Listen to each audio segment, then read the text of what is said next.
Sorry guys, मुझे नहीं पता था कि तुम लोगों में ऐसा कुछ रिचुअल होता है। हाँ, प्रे तो करना चाहिए। हम हमेशा खाने से पहले अल्लाह ताला से प्रे करते हैं। यस, रिचुअल नहीं spiritual.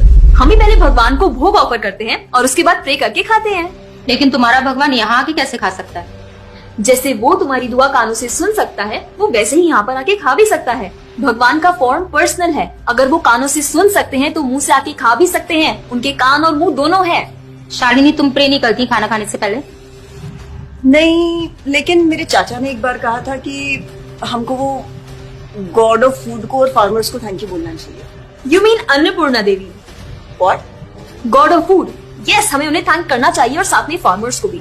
But I believe in watering the roots. देखो, हम हमेशा क्रिएशन को तो अप्रिशिएट करते ही हैं, लेकिन हम क्रिएटर को ना अप्रिशिएट करना भूल जाते हैं। अभी सोचो, पानी ना हो, हवा ना हो, उपजाऊ मिट्टी या धरती माँ ना हो, तो फार्मर क्या कर लेगा? So I believe that we should be thanking the Creator, the Lord, who is providing us with all the basic necessities. Point. अब तुम किस किस को थैंक करेगा? वैसे भी तुम्हारे 33 करोड़ तो देवी देवता है। बताओ, किस किस को थैंक करेगा तुम? और शांति, तुम बताओ, तुम किस गॉड को मानता है? मैं ऐसे किसी गॉड को नहीं मानती, लेकिन I think Shiva is a big god. See, I am very sorry, but आपने अपने वो बड़े भगवान का स्टोरी तो सुना होगा ना, जहाँ वो अपनी मरी हुई वाइफ को शोल्डर पर लेकर पूरे इंडिया का चक्कर लगा रहा है। अब तुम मुझे बताओ, जो गॉड अपनी वाइफ के मरने पे ऐसे कॉमन मैन की तरह रोता है, वो गॉड हो सकता है क्या? अच्छा, may be, I don't know much about the story, but he is very famous and north में तो राम जी भी बहुत फेमस है ना। उनका स्टोरी तो तुमको पता होगा ना, सबको पता है। उनकी वाइफ को रावण ले गया था। हाँ, पता है। अब तुम मुझे बताओ, वो गॉड है? वो अपनी वाइफ को भी अकेला नहीं बचा के ला सकता। उसको अपनी वाइफ को बचाने के लिए भी वानर सेना की हेल्प चाहिए, और उस वानरों को भी तुम पूछता है। I am sorry. और गीता, तुम कृष्ण को मानती हो, और वो तो हर लड़की के साथ रासलीला करते रहते थे। ऐसा कैसा कैरेक्टर है गॉड का जैसे हर लड़की से प्यार हो जाता है? और वो खुद डर के अपना जन्मस्थान छोड़कर चले गए थे। गॉड को कभी डर लगता है क्या? और जिसे खुद डर लग रहा है, वो तुम लोगों की हेल्प कैसे करेगा? शिट यार, this is so complicated and confusing. It is confusing because you are following the wrong path. It is very beautiful and sacred. I will show you the right path. Enough, Asifa. I know what you're trying to do. And Shalini, कुछ भी confusing नहीं है। You know what the problem is कि तुझे पता ही नहीं है, क्योंकि तूने आज तक शास्त्र ही नहीं पढ़े हैं। तो पता कैसे चलेगा कि क्या सही है और क्या गलत? जन्म कर्म चा मे दिव्यम एवं योवेति तत्वतः त्यक्त्वा देहम पुनर्जन्म नैति मामेति सो अर्जुना। भगवान की लीलाओं को समझना इतना आसान नहीं है। उसके लिए शास्त्रों का अध्ययन करना पड़ता है, और वो भी एक प्रामाणिक गुरु के अंडर रह के उनकी शरण लेके। अब अगर तुमने शास्त्र पढ़े होते तो तुमको ये पता होता कि शिव जी ने जो इमोशंस उसमें दिखाए थे वो शोक नहीं, विरह था। विरह विरह दोनों सेम नहीं होते क्या? Let's start from the basics. शोक इज मटेरियल एंड विरह इज स्पिरिचुअल। शोक ना दुख की अनुभूति कराता है, whereas जो विरह है उसमें जो सेपरेशन की फीलिंग होती है ना, वो सुख का अनुभव कराती है। भगवान भगवत गीता में ना शोक करने वाले व्यक्ति को मूर्ख बताते हैं। गतासुम अगतासुमश्च नानु शोचन्ति Pandita. A wise man never laments for the living nor for the dead. Bhagavad Gita chapter 2 text 11। अपनों की मौत पे आंसू बहाना शोक है, लेकिन वही रामायण देखते देखते जो आंसू निकले ना, वो विरह है, विरह।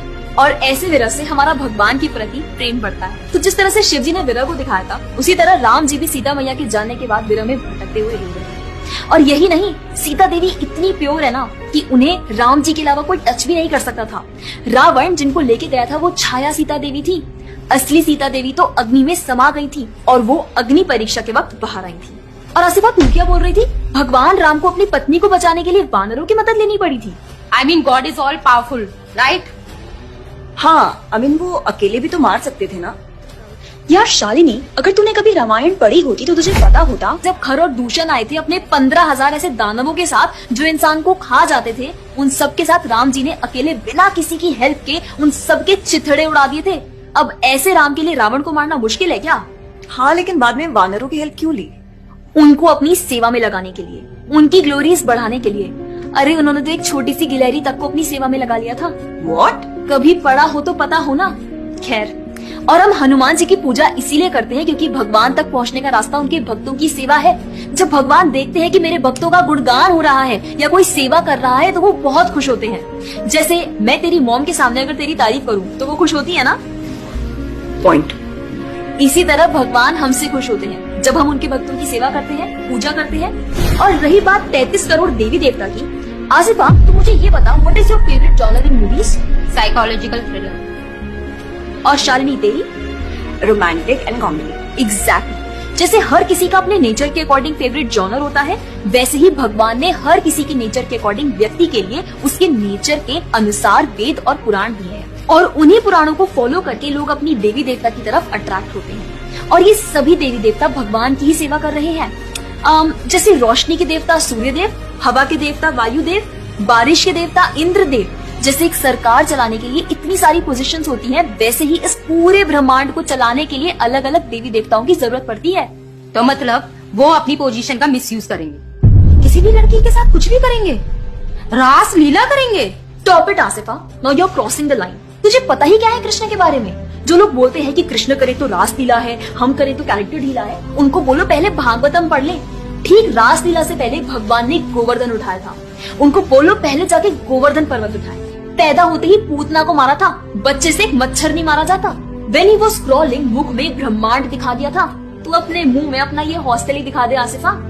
क्या तुम जानते हो द्वारका में भगवान श्री कृष्ण की 16,108 रानियां थी और सबके अलग अलग महल थे और हर एक महल में श्री कृष्ण सबके साथ होते थे एक ही समय पर। रोज सारी रानियां कृष्ण से खुश थी और उन सबकी जरूरतें कृष्णा पूरी करते थे। क्या किसी नॉर्मल से इंसान के लिए ये सब संभव है? आज के टाइम पे तो एक ही नहीं संभलती, लेकिन उस टाइम सारी रानियां एक दूसरे के साथ खुश थी और उन्हें खुश कृष्ण रखते थे। क्यों? क्योंकि वो भगवान है। और रही बात ब्रज की गोपियों के साथ रास लीला करने की, तो इतना जान लो कि रास लीला के टाइम पर करोड़ों गोपियां थी और कृष्ण पूरे टाइम हर एक गोपी के साथ मौजूद थे और उनके साथ डांस कर रहे थे एक टाइम पे करोड़ों गोपियों के साथ। ये सब बहुत डीप लीलाएं हैं और ये सब तभी पता चलेगी जब साधुओं के संग में रह के शास्त्रों को पढ़ा जाएगा। हवा में तीर चलाने से या सुनी सुनाई बातों पर यकीन करने से कुछ नहीं होने वाला।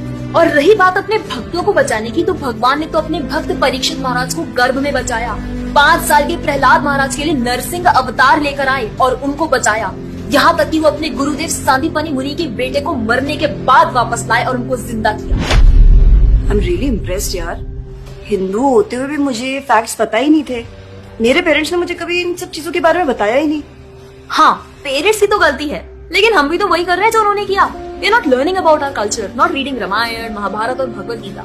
आजकल तो ये सब कुछ रीड करना बहुत इजी भी है यार। Everything is available on our phones, and the problem is that we don't want to learn। और इसीलिए हमें कोई कुछ भी बोलता है और हम उसे मान लेते हैं और अपने बिलीफ को चेंज करने के लिए रेडी हो जाते हैं। एक्चुअली में पता है, किसी का हार्ट ट्रांसफॉर्म करना है तो प्यार से करो, ज्ञान से करो, पैसे और तलवार से नहीं।